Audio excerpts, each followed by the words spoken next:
Welcome to the Socialize strategy. It's Friday and I'm in Jamaica. I'm at the Women's Entrepreneur Retreat and I had a very long day and I literally was settling down from the day and I thought, oh no, I forgot to record the podcast. So I set up my portable setup, which I've posted on my Instagram story, and I'm going to do it. And here we are. And the topic today is really important. So I'm glad that I'm here and I'm glad I didn't forget.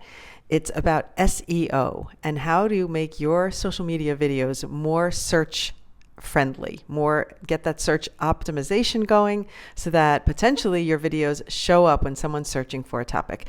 And I know for a fact it works. And I'm going to tell you why I know that for a fact. Because I posted a video a year ago where I talked about how to twirl a baton. It was more than a year, I think, how to twirl a baton. And I put the keywords and I put the hashtags and I did all the things.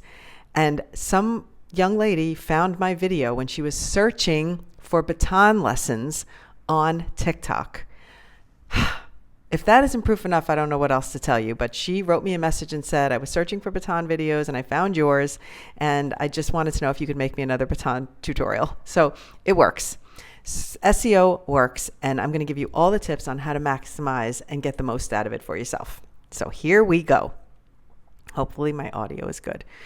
All right. All of these points that I'm going to talk about are across the board, meaning they will work for you on Instagram, TikTok, YouTube, probably Facebook too. I think across the board. If you use these things, they are not one platform specific. All right. But I am, after I go through the main points, I'm going to talk about a few things that are platform specific. Okay. So number one, how to find your keywords. That is important because how are you going to know what keywords to use if you don't think about what ones you should be using if you don't search for it? And here's what you want to do. In order to identify it, you have to think, what is my video about? And then you're going to say, okay, if someone was looking for my content, what might they be searching for? If you are a fitness expert, if you are talking about aging or skincare, whatever it is, think about what you want to show up for when people are searching for it. You want to start there. And then there's little tricks to do it where if you type that actual thing into the search bar, whether it's on TikTok or on Instagram or on YouTube or on Google, whatever, it'll start to fill in. You know how you start to search for something and other things fill in, and you can see what other phrases people are searching for. And so then you can know what phrases to use in your captions, in your videos to get that going. So first, identifying what those keywords are. And another hot tip on TikTok, actually, if you search in the top and then you type in, let's say for me, video editing tips. And then when it comes up, I tap it. And I see other videos that will share video editing tips. But if you scroll down a little bit, it says other topics searched for. And it will show you other types of keywords that were searched for in that same realm. You know what I mean? So you're going a little deeper, not just seeing what pops up when you first type it in, but pick it and then see what videos, scroll under the videos that show up and see what other searches were for the same topic, for a similar topic. So that's like an extra step. I might make a tutorial on that soon, but it's really about identifying those keywords. And then once you have them identified, how to use them. Okay, so now we're going to go all the ways through how to use them and make the most out of it. So first one is saying the keywords. So if you have a speaking video, make sure you take note of those keywords and you use them when you're talking. Don't skip it. Like if you want to start with a different hook in the beginning, make sure that somewhere in your video, you're still talking about the topic. So if you want to be clever about your opening, make sure shortly after your opening, you're saying those keywords so that you're not losing that opportunity to have your video noted. So for example, for me, if I was making a video about how to do a green screen video, I may not want to start, here's how to do a green screen video. Obviously, that would be a great way to start because right away it tells people what this video is about and it tells the search what this video is about. But let's say I wanted to be clever and I wanted to show something doing green screen and then say it after. So for example, I could say, you see the background behind me? And then I change it and then it's something else. I did this with green screen, and I'm going to show you how to do the green screen. Do you understand? So I didn't say right away, here's how to do a green screen. I said, do you see the background behind me? Do you see how I made that change? Like maybe I want to say something different to get people's attention. So your keyword doesn't have to be spoken right in the beginning, but it should be spoken pretty early on in your content so that the platform recognizes it. And the algorithms do pick up on your voice because, in fact, TikTok does generate auto captions automatically. On Instagram, I think you have to tell it to generate the auto captions, but I'm going to talk about Instagram at the end because it's important. I have a lot of things I've noted on Instagram recently, especially.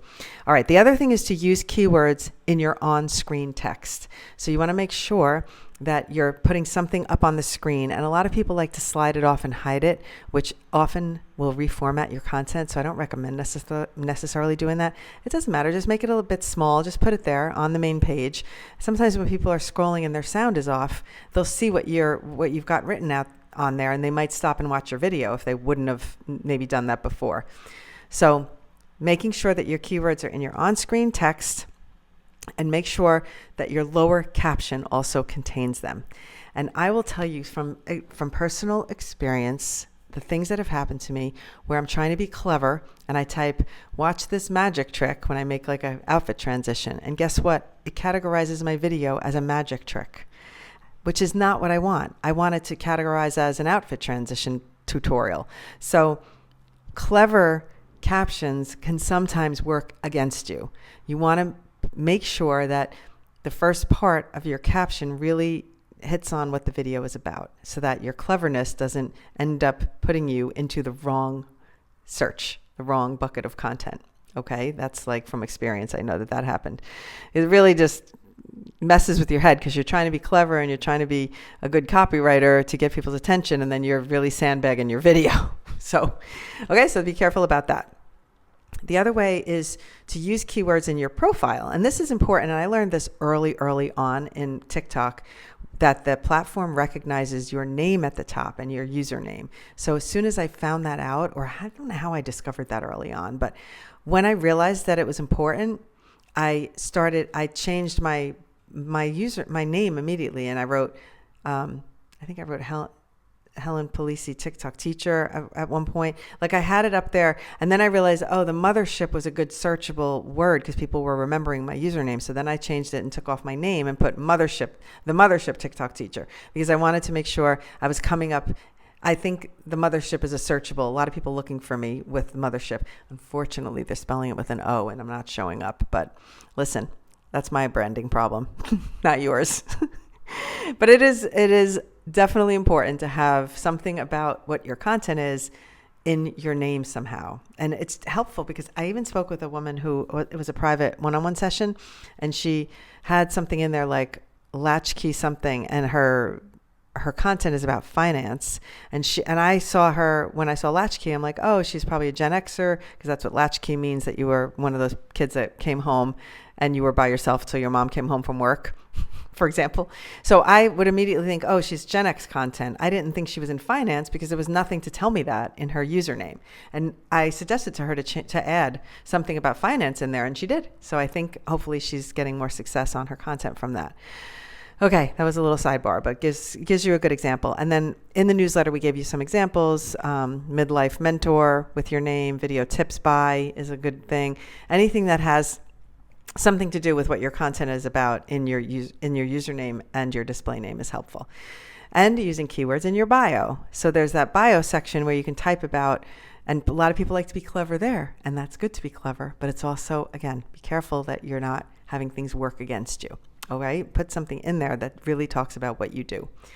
Okay, this next thing is a little bit off the beaten path, but I don't know if that's the right phrase, but to pin your high performing videos to your profile. Because if you treat that like an SEO optimized homepage, so that if someone discovers you and gets to your page, they can actually see more about your content by your most logically pinned videos that are mostly about the thing that you want to be searched for. So if you're an appliance expert, you don't want to have pin, even though you might have had a viral video where you were like dancing with somebody, let's say, for example, that probably isn't the ideal video to pin at the top, because It's not going to tell the algorithm that it's telling the algorithm that something else is more important to you on your page versus what you are hoping to be searched for. Whew, that was a long way of getting to that one, but hopefully I got there. Okay, now let's talk about other kind of a little bit further out things like geotag. Geotag means you're putting the location on your video. You know where you can pick at the bottom location? That's helpful because a lot of times people might be searching for something in New York City or in California or in Chicago or in Iowa, wherever. And if you have the geotag on there, you're more likely to show up in the search. So that makes sense, right? If that's what you're trying to do. A lot of people are trying to find people in a local area because maybe they have a local business. And so it doesn't help them to have people in the UK, for example, that if their business is in the middle of Ohio. So that's the geotag is helpful. It'll bring you up in a search where your people are. Now, engagement is a form of SEO. Was I saying CEO the whole time? Whatever. I think I was saying SEO. I don't even know. My brain is so fried right now. I don't even want to listen back because I don't want to find out that I did that wrong the whole time. It'll just wreck me.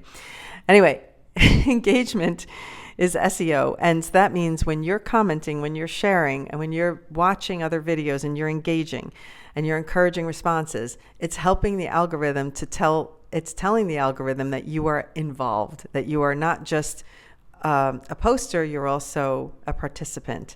And so it rewards you for those things. And once you're rewarded for those things, your videos might be more likely to be seen. So it's a more distant relative of getting SEO.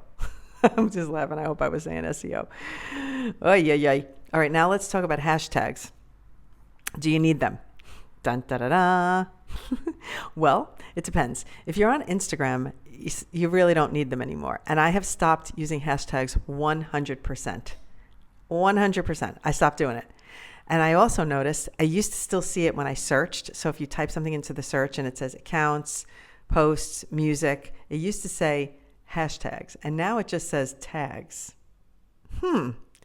Or maybe it always did that, but I think it now just says, instead of hashtags, it says tags. And that to me is not necessarily a quote hashtag with the sorry, not a quote, but the number sign. I'm doing the number sign if you're not watching. That's not necessarily a hashtag. If it's tagged, it just means it's keywords again. So you don't have to kill yourself about the hashtags anymore on Instagram. And I pretty much think it's the same on TikTok. However, because I want to make sure I'm showing up on TikTok, I've noticed, and I look at other videos, and when I see them categorized at the top, I always look down at the caption to see what's in the caption. Does this person have those hashtags in there? And a lot of times they do have the hashtag for exactly what's in the little search bar at the top. So that tells me it's like a safety net. I don't know that it's absolutely needed because I do think TikTok is picking up a lot already. It's picking up from your voice, your text, your on-screen. It's picking up all the things. So I think hashtags are maybe less important, but in reality, I want to guarantee it. So I'm using the hashtags in TikTok. But I know that Adam Mosseri, who is the CEO, their CEO, not SEO, he's the CEO of Instagram, he blatantly said hashtags are dead, so you don't need them. So I'm like, well, if he said it, I believe it. So that's the end of that. But here's the thing that I want to say that is most incredible to me. Oh my God. Let me see. I need a nice dramatic pause. The platforms are not only recognizing what you say and the things you type, it is also recognizing what has been filmed without even saying anything. And I have proof of this, like hard receipts. Because how many times have you, I mean, I know this is, most people don't probably put two and two together, but how many times have you posted a video, you're preparing a video and you go over to TikTok and you put it in, I'm going to use TikTok as an example. You put it into TikTok and it automatically adds music. And it adds music that is perfect for the video. And it's not an accident. It knows, oh, this was dramatic landscaping things, or it knows this is a sports event. You get me? if it knows enough about your video to pick the music correctly. I literally take my videos to TikTok and let it add the music just to see what it picks. And that's sometimes when I'm posting on something on Instagram, I go to TikTok first because I want to make sure that it'll suggest good music. It's so much better than at doing that than Instagram is. Instagram doesn't really do that, but TikTok does it. Let me tell you. And let me take it one step further, because not only does it pick the right music, this is sweet. I posted a video to TikTok, and it was a video of a family weekend where I was in the Catskills, and it's like family events. And then at one of the shots, maybe two of the shots towards the end of the video were us playing a board game. So it was a whole montage. I had music picked, and it was like me and Jenna and family and and we're, smiles and laughing and all of that. And then there was like 2 board game shots. Okay. That video is categorized on, I think on Instagram too, actually, both Instagram and TikTok. It says board games. Board games. I didn't talk about a board game. There's no speaking on the video. There's nothing in the caption about us playing a board game. There's nothing on screen about a board game. As a matter of fact, it's not even so significant in the scene. It's like one of the guys was doing something, everybody was laughing, and the board game was on the table. Oh my God. I literally was like stopped in my tracks when I saw that that's how it was categorized. And it was on Instagram. I'm positive now because I screenshot it. Probably put it up here if I can find it. So I could not believe my eyes. And I thought, wow, holy cannoli. These platforms are so smart. They're seeing the content. They're picking things. I don't even know how that works. It's AI, I guess. But really, don't you think it's amazing? I'm amazed by it still to this minute. That's why I'm talking about it like I'm incredulous. But it's crazy. So I do think that it's like SEO is so far more advanced than we even think. And I'm like, I'll do all the things. But ultimately, I think even the search is seeing what's in the video. You don't even have to say anything. Oh my God. Okay, 2 more things that are important that are not in the newsletter. When you post your video on YouTube, and if you post your video on TikTok from your desktop. So this is desktop posting. So YouTube, I post from my desktop oftentimes. I do my phone when I'm doing YouTube shorts, but when I'm posting a proper horizontal video, I use my laptop, and because I put the thumbnail and I write a longer description, and I pick all the tags, I type all the tags, and you do all the work on YouTube. And I have a YouTube 101 course, by the way. It's not a course, it's like a YouTube 101 lesson in the Socialize studio. So if you have any interest in YouTube and a YouTube lesson, you can jump into the studio. We have a 7-day free trial. Right now we have a really hot promotion going on, so I'll talk about that. But I'm telling you, you post from your desktop for these things. When you name the file name with what it's about, it helps your SEO. So, for example, you airdrop your video to your computer, and it shows up img.mov or something. It puts a number on it. You highlight over that, and you rename the file. You call it video underscore editing underscore tutorial underscore green screen, whatever the heck it is about. Use a lot of words. Put all the damn keywords right in it, in the video name, and then when you post it, that helps your SEO. And I know for a fact it works on YouTube. And now I'm understanding that when you post on TikTok desktop, when you do the same thing, it helps you there. Okay, so if you're using your desktop to post, that's what you want to do. Okay, now the last part is something I've noticed. The last thing that I want to share is something I've noticed, and it's important, and that is when you have videos with higher views, they are more likely to show up in the search bar. So somebody might sit here and go, I do all these things and my videos don't show up in the search bar. Yes, of course. There's thousands and thousands and thousands of videos about video editing tips. When somebody types that in, very unlikely that they're going to get my video as the first one. Unless I have a madly crazy viral video that has 5 million views that is video editing, that will help raise it to the top of the food chain. So my point is, you could do all these things and you could think, I did everything right. I don't understand. Why isn't it working? And I'm here to tell you that just like YouTube, just like any other platform, the most viewed and viral-ish videos do show up at the top. But it doesn't mean that yours don't show up at all. It just means that a person would scroll and they'd, just like when you decide which YouTube thing you're going to watch, you're on YouTube and you're scrolling for like how to change the filter in my dryer or something like that. And you pick the first one just because like, oh, let me just pick the first one that shows up. But if you scrolled a little more, let's say you didn't like the voice of that person when you picked that one, or the next one was like, oh, that wasn't even in English or something, and you're trying to, it was in a different language, whatever it is. So if you scroll a bit, you're going to get to the videos that are less viewed, but they could be equally as helpful. So it's the same thing on any of the platforms. The most top performing videos are going to show up first in the search, but that doesn't mean you're not going to get found. It doesn't mean no one's going to search a little further and go down and watch your video. Okay. So don't be discouraged about it. Just know that you're helping yourself by giving yourself the optimum SEO. And now for my final thought for today is, it's not even a thought and it's not about SEO, but it's a reminder that we are running a Mother's Day special up until May 11th in the studio. If you want to try it first of all, it's free trial for 7 days. But if you do join the studio for a month, you get a free audit included. And if you join the studio for an annual membership, you have a one-on-one session with me for 30 minutes, and that is free included. So we're just doing a Mother's Day promo, and that is a Mother's Day with a U. It's a Mothership's Day promo.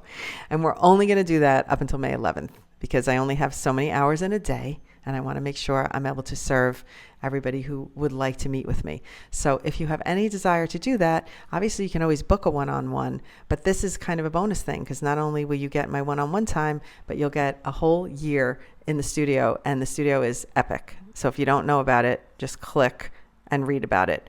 We have Zoom meetings every week. I have content suggestions that I do for small businesses. I give you a blueprint every week. We have a challenge. We have a dedicated lesson every week. It's so much fun. I don't want to go on and on about it because it's just it's exciting for me to talk about because I just enjoy it. But I just want to make sure that I am making the red alert that right now this promo is only going to go to May 11th. So if you're interested, grab it. And that is it. I am chilling out now. I'm going to decompress. I'm going to post this, upload it, and get it ready to launch tomorrow. And then I'm going to rest. And I have a big weekend ahead because I'm speaking at this conference where I'm going to do a social media, not just a speaking. I'm actually going to do a workshop, and I'm going to teach these people hands-on how to make videos. And it's going to be great. I'm really, really excited about it. And that is it for today. Have a wonderful weekend, and I will see you next week.